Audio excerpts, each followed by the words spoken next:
Good morning student. Welcome to 11th standard economics. Okay, first lesson. So last class we discussed about the concept of different types of economics பார்த்தோம் சரியா so அதுல branches of economicsல we discussed the concept of microeconomics என்ன macroeconomics என்ன அப்படிங்கற அந்த கான்செப்ட discuss பண்ணோம் so today's class we are going to discuss about the concept of what are the basic economic problems என்னென்ன basic economic problems arise ஆகுது அத follow பண்ணி we can formulate one theory that theory we described as the production possibility curve ஓகேவா so இந்த தியரியை நம்ம இப்ப பிரீஃபா பார்க்க போறோம் okay first of all what do you mean by basic economic problems okay so நம்ம ஆல்ரெடி டிஸ்கஸ் பண்ணோம் இப்ப நல்லா திங்க் பண்ணி பாரு நமக்கிட்ட ரிசோர்சஸ் அபண்டன்ட்டா இருந்து ஓகே சோ என்னது நேச்சுரல் ரிசோர்சஸா இருக்கலாம் இல்ல வேற அதர் ரிசோர்சஸா இருக்கலாம் சோ ரிசோர்சஸ் அபண்டன்ட்டா இருந்து ஹியூமன் வாண்ட்ஸ் வந்து சிம்பிளா இருந்தது அப்படின்னா அந்த இடத்துல என்ன அரைஸ் ஆகாது இந்த எகனாமிக் ப்ராப்ளம்ஸ் அரைஸ் ஆகாது ஓகேவா அப்ப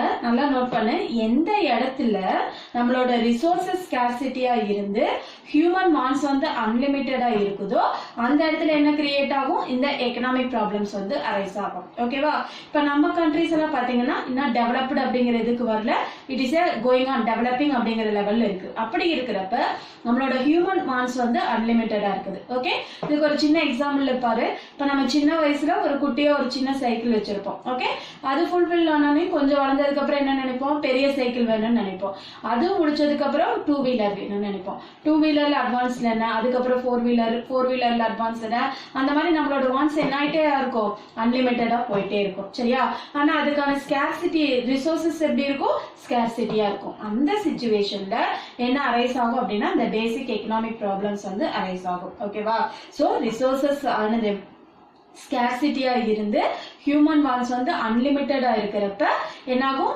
நம்மளோட பேசிக் எகனாமிக் ப்ராப்ளம்ஸ் வந்து அரைஸ் ஆகும் ஓகேவா சோ பாரு இந்த பேசிக் எகனாமிக் ப்ராப்ளம்ஸ் பாரு what to produce and how to produce and for whom to produce ஓகேவா what to produce அப்படினா என்னன்னு பாரு every society must decide on what goods it will be produced or and how much of these will be produced in this process crucial decisions include இப்ப what to produce பாத்தீங்கன்னா நம்ம கண்ட்ரில இப்போ for example நிறைய poor people இருக்கனால ஃபுட்டும் நம்ம produce பண்ணி ஆகணும் அட் த சேம் டைம் மற்ற டெவலப்டு கண்ட்ரீஸ்க்கு ஈக்குவலா நம்ம ஒர்க் ஆகணும் அப்படின்னா நம்ம என்னது லக்ஸூரியஸ் குட்ஸுக்கு இம்பார்ட்டன்ஸ் கொடுத்தாகணும் சரியா so whether to produce more of food clothing and housing or to have more luxurious goods basic குட்ஸா இல்ல லக்ஸூரியஸ் குட்ஸா otherwise whether to have more agriculture goods or to have industrial goods and services so whether to use more resources in education and health or to use more resources in military service ரெண்டுமே important தான் இப்ப ரெண்டையுமே நம்ம fulfil பண்ற அளவுக்கு நம்ம கிட்ட resources இருந்தது அப்படின்னா இந்த சாய்ஸ் ஆல்டர்னேட்டிவ் அப்படிங்கிற क्वेश्चंस வந்து அரைஸ் ஆகாது ஓகேவா சோ அது ஸ்கார்சிட்டியா இருக்கறனால தான் இது வந்து அரைஸ் ஆகுது okay so whether to have more consumption goods or to have investment goods whether to spend more on basic education or higher education so இந்த எல்லா ப்ராப்ளமே எதை வச்சு யூஸ் ஆகுது அப்படின்னா what to produce அப்ப அந்த what to produce அப்படிங்கிறது எதனால அரைஸ் ஆகுது நம்மளோட ரிசோர்சஸ் வந்து கம்மியா இருந்து ஸ்கார்சிட்டியா இருந்து ஹியூமன் வாண்ட்ஸ் வந்து அன்லிமிட்டடா இருக்கிறப்ப ஒரு கண்ட்ரில என்ன எகனாமிக் ப்ராப்ளம்ஸ் அரைஸ் ஆகுது what to be produced அடுத்து பாரு how to be produced so every society has to decide whether it will use labor intensive technology or capital intensive technology that is whether to use more labor and less machines and vice versa okay so how to produce அப்படிங்கிறது what are the methods ஓகேவா so ஒரு country நம்ம மாதிரி இந்தியால population அதிகமா இருக்கிற கண்ட்ரிஸா இருந்தது அப்படின்னா நம்ம லேபர் டெக்னிக்ஸ் யூஸ் பண்ணலாம் அதே பாப்புலேஷன் கம்மியா இருந்து கேபிட்டல் அதிகமா இருக்கிற கண்ட்ரிஸா இருந்ததுன்னா கேபிட்டல் இன்டென்சிவ் மெத்தட்ஸ் யூஸ் பண்ணலாம் சரியா அப்ப எந்த கண்ட்ரிக்கு எந்த மெத்தட் அடாப்ட் இருக்கும் அப்படிங்கறத நம்ம யூஸ் பண்ணணும் how to produce அடுத்து பாத்தீங்கன்னா for whom to produced okay ஒரு சொசைட்டி எடுத்துட்டோம் அப்படின்னா அதுல ரிச் பீப்புளும் இருப்பாங்க புவர் பீப்புளும் இருப்பாங்க மாடரேட் பீப்புளும் இருப்பாங்க அப்ப எந்த டைப் ஆஃப் பீப்புளுக்கு நம்ம குட்ஸ் வந்து ப்ரொடியூஸ் பண்ணணும் அப்படின்னு அனலைஸ் பண்ணணும் அப்படின்னா that is we described as a for whom to produced ஓகேவா so Due to the scarcity of resources, a society faces the compulsion of making choice among alternative. So it faces the problem of allocating the scarce resources to the production of different possible goods and services and of distributing the produced goods and service among individuals within the economy. Okay வா? அப்ப இது எல்லாத்தையுமே fulfil பண்ற அளவுக்கு நம்ம கிட்ட resources இருந்துருச்சு அப்படின்னா இந்த ப்ராப்ளம்ஸ் எதுவுமே அரைஸ் ஆகாது. அப்ப இந்த குட்ஸ் வந்து ஸ்கேர்சிட்டி ரிசோர்சஸ் ஸ்கேர்சிட்டியா இருக்கறனால இந்த எல்லா எக்கனாமிக் ப்ராப்ளமே அரைஸ் ஆகுது. அந்த ப்ராப்ளத்துல அந்த இதுல நம்ம which one is the best alternative நம்ம கண்ட்ரிக்கு இருக்குமோ அதை சூஸ் பண்றது பேரு தான் என்னது ப்ரொடக்ஷன் பாசிபிலிட்டி கர்வ். ஓகேவா? சோ இப்போ இன்னைக்கு இத பிரீஃபா அனலைஸ் பண்ண போறோம் பாரு. What do you mean by production possibility curve? நல்லா நோட் பண்ணிக்கோங்கடா. இது ஒரு 5 மார்க் क्वेश्चन. சப்போஸ் டயகிராமேட்டிக் क्वेश्चनா இருந்தது நமக்கு நிறைய டயகிராமேட்டிக் क्वेश्चंस வரும். சப்போஸ் டயகிராமேட்டிக் क्वेश्चंஸா இருந்தது அப்படினா உன்னோட பிரசன்டேஷன் இப்படி தான் இருக்கணும். சரியா? 5 மார்க் क्वेश्चन அப்படினா கண்டிப்பா 5 ஹெட்டிங்ஸ் இருக்கணும். Okay? So production possibility curve என்னன்னு பார்க்க போறோம். ஃபர்ஸ்ட் அதோட மீனிங் எழுதி இருக்கணும். அதோட அசம்ப்ஷன் எழுதி இருக்கணும். ஷெட்யூல் அண்ட் டயகிராம் போட்டுருக்கணும். அதோட எக்ஸ்பிளனேஷன் கொடுத்திருக்கணும். சரியா? இது எல்லாத்தையுமே ஒரு பாயிண்ட் அலாட் பண்ணுவாங்க. இப்படி தான் உனக்கு மார்க் allotment இருக்கும். சரியா? சோ இப்போ production possibility curve அப்படினா என்னன்னு பார்க்கலாமா? பாரு. So the problem of choice between relatively scarce of commodities due to the limited protective services resources with the society can be illustrated with the help of the geometric device. It is known as the protection possibility curve. Okay va? அப்ப the problem of choice. Okay va? நம்ம alternative பார்த்தோம்ல, what to produce, how to produce and for whom to produce. So இந்த ப்ராப்ளத்தை வச்சு இந்த ப்ராப்ளத்தினால நமக்கு என்ன arise ஆகுது? choices, alternative எதை யூஸ் பண்ணா பெஸ்ட் அப்படிங்கிற alternative choice வந்து அரைஸ் ஆகுது. அப்ப இந்த சாய்ஸ ஒரு ஜியோமெட்ரிக்கல் டிவைஸா, ஓகே, ஒரு கிராஃப் மெத்தட் டயகிராம் வச்சு ஒரு ஜியோமெட்ரிக்கல் மெத்தடா நம்ம பார்க்க போற one concept we described as the production possibility curve. சரியா? சோ இதோட அசம்ப்ஷன் பாருங்கடா. நான் ஆல்ரெடி சொன்னேன் நம்மளோட எக்கனாமிக் கிளாஸ் எல்லாம் பாத்தீங்கன்னா பிசிக்கல் சயின்ஸ் மாதிரி ஒரு பியூர் சயின்ஸா இருக்காது. ஓகேவா? சோ நம்மளுக்கு சோசியல் சயின்ஸ் மாதிரி ஒரு இப்படி இருக்கலாம் அப்படின்னு ஒரு அசம்ப்ஷன் நம்ம கெஸ் தான் பண்ண முடியும். சரியா? சோ அந்த பேசிக் அசம்ப்ஷன் என்னன்னு பாத்தீங்கன்னா other things being equal. So இந்த சிச்சுவேஷன்ல ஒரு சில ஐட்டம் வந்து சேஞ்ச் பண்ணாம மாறாம இருந்தா மட்டும்தான் இந்த லாஸ் எல்லாம் வந்து அப்ளை ஆகும். சரியா? அதுக்கு பேர் தான் என்னன்னு சொல்லுவோம் அசம்ப்ஷன். அசம்ப்ஷன்னா என்னடா ஒரு கெஸ். ஓகேவா?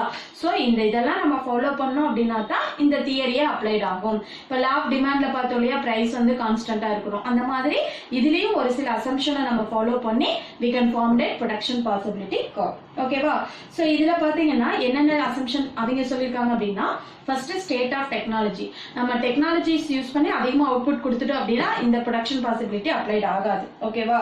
அதே மாதிரி given total resources வந்து திடீர்னு இன்க்ரீஸ் ஆச்சு அப்படின்னா இது வந்து அப்ளைட் ஆகாது. சோ இந்த மாதிரி சில அசம்ப்ஷனை யூஸ் பண்ணி we can formulate one theory that is we described as the production possibility curve. ஓகேவா? சோ இதோட அசம்ப்ஷன் பாருடா. First one, the time period does not change, it remains the same throughout the curve. இந்த production possibility இருக்கிறப்ப time period first என்ன ஆகக்கூடாது, changes ஆகக்கூடாது. Suppose long period வந்ததுன்னா நம்ம நிறைய அவுட்புட் கொடுத்துடலாம். அப்ப இந்த லா அப்ளைட் ஆகாது. அப்ப அந்த கிவன் டைம்குள்ள இது நடந்திருக்கணும். சரியா? அது ஃபர்ஸ்ட் திங். செகண்ட் திங் பாத்தீங்கன்னா techniques of production. Okay, so நம்ம என்ன பண்ணலாம், இப்ப ஆல்டர்னேட்டிவ்க்கு பதிலா நிறைய டெக்னாலஜிஸ் யூஸ் பண்ணோம்னா நம்மளால நிறைய அவுட்புட் கொடுக்க முடியும். அப்ப இந்த லா வந்து அப்ளைட் ஆகாது. அப்ப இந்த இடத்துல என்ன இருக்கணும், டெக்னாலஜிஸ் வந்து கான்ஸ்டன்டா இருக்கணும். அதே மாதிரி there is full employment in the economy. கண்ட்ரில எல்லாருக்கும் வேலை இருக்கு அப்படிங்கிற full employment assumption-ஆ இருக்கணும். அடுத்தது பாத்தீங்கன்னா only two goods can be produced from the given resources. So இந்த resources யூஸ் பண்ணி we can produce only two goods. ரெண்டு goods மட்டும் தான் நம்ம ப்ரொடியூஸ் பண்ணிருக்கணும். more than two goods இருந்தாலும் இந்த லா வந்து அப்ளைட் ஆகாது. சரியா? So only two goods can be produced with the given resources. அடுத்து பாரு, resources of production are fully mobile. மொபைல்னா என்னமா, மூவபிள். மொபைல்னா என்னது, மூவபிள். அப்ப ப்ரொடக்ஷனுக்காக நம்ம யூஸ் பண்ணக்கூடிய எல்லா ரிசோர்ஸஸும் ஈஸியா one place to another place நம்ம என்ன பண்ணிக்கலாம், சேஞ்ச் பண்ணிக்கலாம். The factors of production are given in quantity and quality. Okay, so இந்த இது யூஸ் பண்றப்ப என்னென்ன factors of production யூஸ் பண்ணிருக்கிறோமோ அது எல்லாமே கான்ஸ்டன்டா இருக்கணும். சரியா?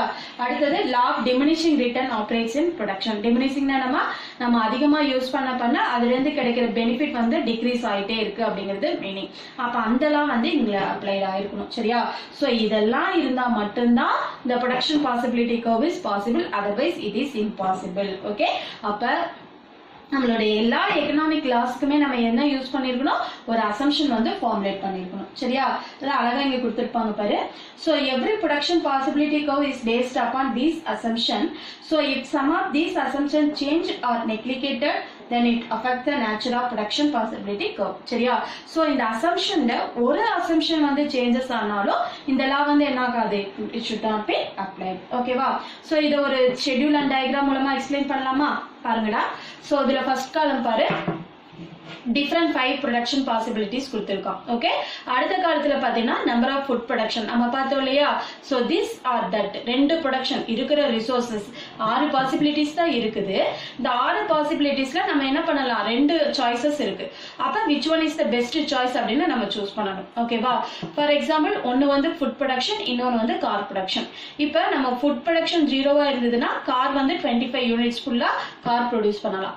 அதே food production increase ஆக 100 200 300 400 500 நம்ம ஃபுட் ப்ரொடக்ஷன் இன்க்ரீஸ் பண்ண நம்பர் ஆஃப் கார் ப்ரொடக்ஷன் என்ன ஆயிட்டே இருக்கு, 25 23 20 15 8 0 டிக்ரீஸ் ஆயிட்டே இருக்கா. அப்ப நம்பர் ஆஃப் கார் ப்ரொடக்ஷன் என்ன ஆயிட்டே இருக்கு, டிக்ரீஸ் ஆயிட்டே இருக்கு. அப்ப நம்ம ஒன்ன செலக்ட் பண்ணணும் அப்படின்னா இன்னொன்னு நம்ம என்ன பண்ணியாங்களோ சாக்ரிஃபைஸ் பண்ணியாங்கணும். இதை யோசிச்சு பாரு, நம்ம கண்ட்ரில அபண்டன்டா ரிசோர்சஸ் ஃபுட் ப்ரொடக்ஷனும் பண்ணி நம்பர் ஆஃப் கார் ப்ரொடக்ஷனும் ஃபுல்லா பண்ற அளவுக்கு ரிசோர்சஸ் இருந்தது அப்படின்னா இந்த ப்ராப்ளமே அரைஸ் ஆகாது. இந்த ப்ராப்ளம் எப்படா அரைஸ் ஆகுது, ஸ்கார்சிட்டி ஆஃப் ரிசோர்சஸ். நம்ம கிட்ட அந்த அளவுக்கு ரிசோர்சஸ் இல்லாதனாலதான் இந்த ப்ராப்ளம் வந்து அரைஸ் ஆகுது. சரியா? சோ ஃபுட் நம்ம எல்லாம் இது பண்ணணும் அப்படின்னா காரை சாக்ரிஃபைஸ் பண்ணணும். 500 யூனிட் ஃபுட் கொடுக்கணும் அப்படின்னா காரை நம்ம வந்து சாக்ரிஃபைஸ் பண்ணணும். இல்ல நம்ம கார் ப்ரொடக்ஷனாலதான் நமக்கு என்னது ப்ராஃபிட் அதிகமா கிடைக்குது அப்படின்னா நம்ம எதை சாக்ரிஃபைஸ் பண்ணி ஆகணும், ஃபுட்டை சாக்ரிஃபைஸ் பண்ணி ஆகணும். அப்போ ஓரளவுக்கு ரெண்டுமே ஈக்குவலா பேரா இருக்கிற மாதிரி நம்ம செலக்ட் பண்ணணும் அப்படின்னா இதுல which one is the best choice அப்படின்னு சூஸ் பண்ணி நம்ம செலக்ட் பண்ணணும். ஆர் யூ கிளியர்மா? இதுதான் ஷெட்யூல் எக்ஸ்பிளனேஷன். ஓகே, இப்போ டயக்ராம் பாரு. We can attain the production possibility curve by drawing the production possibility schedule geographically. So the quantity of food is known as x-axis. Okay, food எந்த இடத்துல கொடுத்திருக்கோமா, x-axisல கொடுத்திருக்கோம். number of cars எதுல கொடுத்திருக்கோம், y-axisல. Okay, so food வந்து x-axisல measure பண்ணிருக்கோம், number of cars வந்து y-axisல. So இந்த different P1 P2 P3 P4 P5 and P6 அப்படிங்கிறது different possibilities. Okay, இது எல்லாமே என்னடா different possibilities. So இதுல which one is the best, எதை சூஸ் பண்ணா நம்ம கண்ட்ரிக்கு பெனிஃபிட்டா எக்கனாமிக் டெவலப்மெண்ட் நம்மளால அச்சீவ் பண்ண முடியுமோ அதை வந்து நம்ம வந்து சூஸ் பண்ணலாம். இதுக்கு பேர் தான் என்னது, ப்ரொடக்ஷன் பாசிபிலிட்டி கர்வ். சரியா? சோ இந்த ப்ரொடக்ஷன் பாசிபிலிட்டி கர்வ் எப்ப வந்து one place to another place shift ஆகும் அப்படிங்கறத இப்ப பார்க்கலாம். ஓகேவா? சோ பாரு, if we assume that innumerable productive possibility exists between any two production possibility schedule, we get the production possibility curve P1 to P6. Okay, production possibility என்னடா P1 ல இருந்து P6 வரைக்கும் வந்திருக்கு. ஓகேவா? So the locus of points of different possibilities of production of two commodities which a firm or economy can produce with the help of the given resources and techniques of production.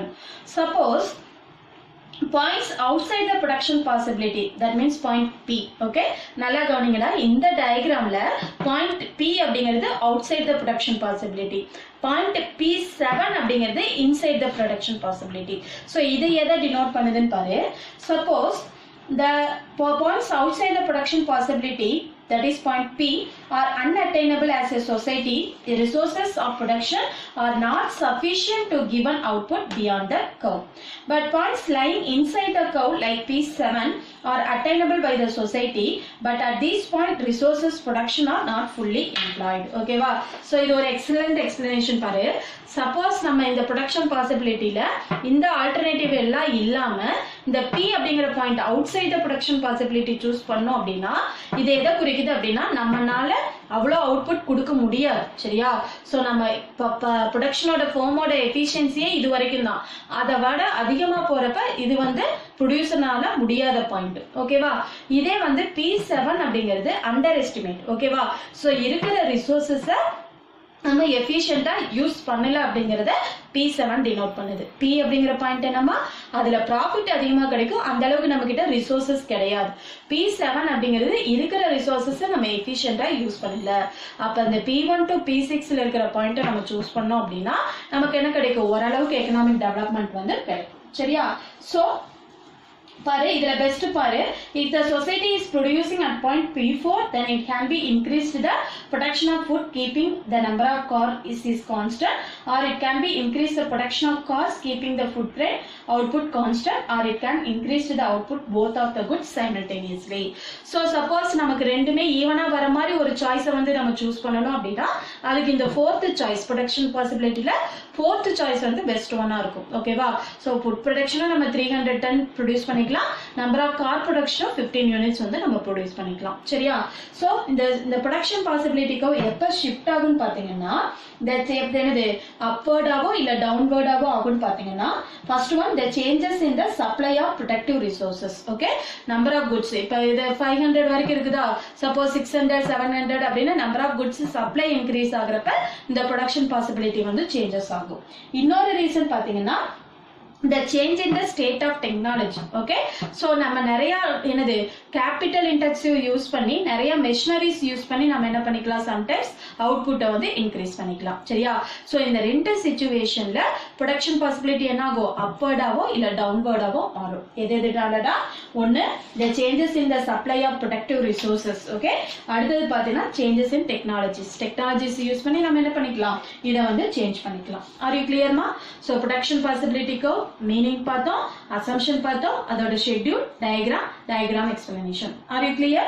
okay, இதோட uses மட்டும் பார்த்தலாமா, ஒரு மூணே heading தான். okay, so இது பாரு, through the device of PPC can be used for many analytical purpose. okay வா, அதுல first one பாரு, the problem of choice. இது எதுக்கு ஹெல்ப் பண்ணுது அப்படின்னா the problem of choice arise because the given limited resources and unlimited response may relate to the allocation of resources between the goods for the higher income group and the lower income group and the goods for the defense and the civilians. okay, so இந்த production பாசிபிலிட்டிக்கு எதுக்கு help பண்ணுது அப்படின்னா problem of choice. For example நம்ம இதுல பாத்தீங்கன்னா நம்மளோட human வான்ஸ் வந்து அன்லிமிட்டடா இருக்குது. ஓகேவா? ஆனா ரிசோர்சஸ் வந்து கம்மியா இருக்குல்ல, அந்த சிச்சுவேஷன்ல என்ன டைப் ஆஃப் பீப்புளுக்கு, ஓகேவா, ஹையர் இன்கம் குரூப்புக்கா, லோவர் இன்கம் குரூப்புக்கா, இல்ல மிடில் கிளாஸ்க்கா, ஸோ இந்த மாதிரி ப்ராப்ளம் ஆஃப் சாய்ஸ் அதை டிசைட் பண்றதுக்கு இந்த டிஃபரெண்ட் ப்ரொடக்ஷன் பாசிபிலிட்டி கோர்ஸ் வந்து நமக்கு ஹெல்ப் பண்ணுது. ஓகேவா? அடுத்து பாத்தீங்கன்னா the notion of scarcity. so we can explain the notion of scarcity with the help of PPC. okay, production possibility. எப்படின்னா we know that every society possesses only the specific amount of resources, so which can be produced only limited amount of output even with the help of best technology, economic scarcity and help of fact of life. okay வா, so நல்லா note பண்ணு, இந்த production பாசிபிலிட்டியை வச்சு scarcity நமக்கு எவ்வளவு, okay, நம்ம கிட்ட resources வந்து எவ்வளவு ஸ்கேர்சிட்டியா இருக்கோ அந்த ஸ்கேர்சிட்டி ரிசோர்சஸ் வச்சு நம்ம எப்படி பண்ணலாம், எவ்வளவு டெக்னாலஜி யூஸ் பண்ணலாம், எவ்வளவு லேபர் யூஸ் பண்ணலாம், அதையெல்லாம் செலக்ட் பண்றதுக்கு ப்ரொடக்ஷன் பாசிபிலிட்டி கர்வ் வந்து நமக்கு ஹெல்ப் பண்ணுது. சரியா? So the production possibility curve reflects the constraints imposed by the element of scarcity. okay, அடுத்து பாத்தீங்கன்னா solution for economic problem. நான் அது ஆல்ரெடி சொன்னேன்ல, what to produce, how to produce and for whom to produce. இப்போ என்ன produce பண்ணலாம், என்ன methods use பண்ணி ப்ரொடியூஸ் பண்ணலாம், என்ன டைப் ஆஃப் பீப்புளுக்கு ப்ரொடியூஸ் பண்ணலாம், ஸோ இதையும் நம்ம எதை வச்சு அனலைஸ் பண்ணிக்கலாம், இந்த ப்ரொடக்ஷன் பாசிபிலிட்டி கர்வ். சரியா? So the central problems of an economy can be explained with the help of PPC. So the solution of problem of what to produce involves the decisions regarding the choice of location of the production possibility. So what to produce, என்ன produce பண்ணலாம் அப்படிங்கறத இந்த different alternative இருக்கு இல்லையா, so இதுல which one is the best choice அப்படிங்கறத நம்ம இதை வச்சு தெரிஞ்சுக்கலாம். ஓகேவா? so these are the uses of production possibility curve. okay, first one என்னமா, problem of choice. நம்ம எதை வந்து எந்த டைப் ஆஃப் பீப்புளுக்கு இருக்கிற ஸ்கேர்சிட்டி ரிசோர்ஸை வச்சு எந்த டைப் ஆஃப் பீப்புளுக்கு குட்ஸை வந்து நம்ம ப்ரொடியூஸ் பண்ணலாம் அப்படிங்கறத ஐடென்டிஃபை பண்ண முடியும். ஸ்கேர்சிட்டி, நம்ம கண்ட்ரில குட்ஸ் எப்படி ஸ்கேர்சிட்டியா இருக்கு, அதை இப்போ எந்த மாதிரியான பெஸ்ட் டெக்னாலஜி யூஸ் பண்ணலாம் அப்படிங்கறதையும் வச்சு அனலைஸ் பண்ணலாம். அடுத்தது சொல்யூஷன் டு சென்ட்ரல் ப்ராப்ளம்ஸ். ஓகேவா? What to produce, how to produce and for whom to ப்ரொடியூஸுக்கு ஒரு பெட்டர் சொல்யூஷனை வந்து நம்ம கொடுக்கலாம். சரியா? ஸோ இது இன்னைக்கு நம்ம டிஸ்கஸ் பண்ணோம். ஓகே, ஸோ இந்த கான்செப்டோட நமக்கு ஃபர்ஸ்ட் லெசன் முடிஞ்சதுடா. ஓகேவா? Are you clear? So first lesson என்னடா பார்த்தோம், introduction of micro economics. Okay, ஸ்டார்டிங்ல இருந்து நம்ம ஃபுல்லா பார்த்துட்டு இருக்கோம். ஓகேவா? மைக்ரோ எக்கனாமிக்ஸ்னா என்ன, அதோட எக்கனாமிக்ஸோட நேச்சர் என்ன, டிஃபரெண்ட் டெஃபினிஷன்ஸ் பார்த்தோம், அதை பார்த்து ஃபாலோ பண்ணி ஸ்கோப் ஆஃப் எக்கனாமிக்ஸ் பார்த்தோம். ஓகேவா? ஸ்கோப் ஆஃப் எக்கனாமிக்ஸ் ஃபாலோ பண்ணி பேசிக் கான்செப்ட்ஸ் இன் எக்கனாமிக்ஸ் பார்த்தோம், அதை ஃபாலோ பண்ணி டிஃபரெண்ட் டைப்ஸ் ஆஃப் என்னது டைப்ஸ் ஆஃப் யூட்டிலிட்டி அது வரைக்கும் பார்த்தோம். அதுக்கப்புறம் பார்த்தீங்கன்னா டிஃப்ரெண்ட் கான்செப்ட்ல price, market, cost, revenue, equilibrium, income இதெல்லாம் டிஸ்கஸ் பண்ணோம். அதை ஃபாலோ பண்ணி எக்கனாமிக்ஸோட different methods, okay, deductive method, inductive method அதை பார்த்தோம். அதை ஃபாலோ பண்ணி நேச்சர் ஆஃப் எக்கனாமிக் லாஸ் பார்த்தோம். எக்கனாமிக்ஸோட சப்டிவிஷன்ஸ் பார்த்தோம். ஓகேவா, சப்டிவிஷன், அப்புறம் different types of economic branches அது பார்த்தோம். அதை ஃபாலோ பண்ணி இன்னைக்கு என்னென்ன லாஸ்டா பார்த்தோம், basic economic problems, production possibility curve, uses of production possibility curve. Are you clear, ma? Thank you.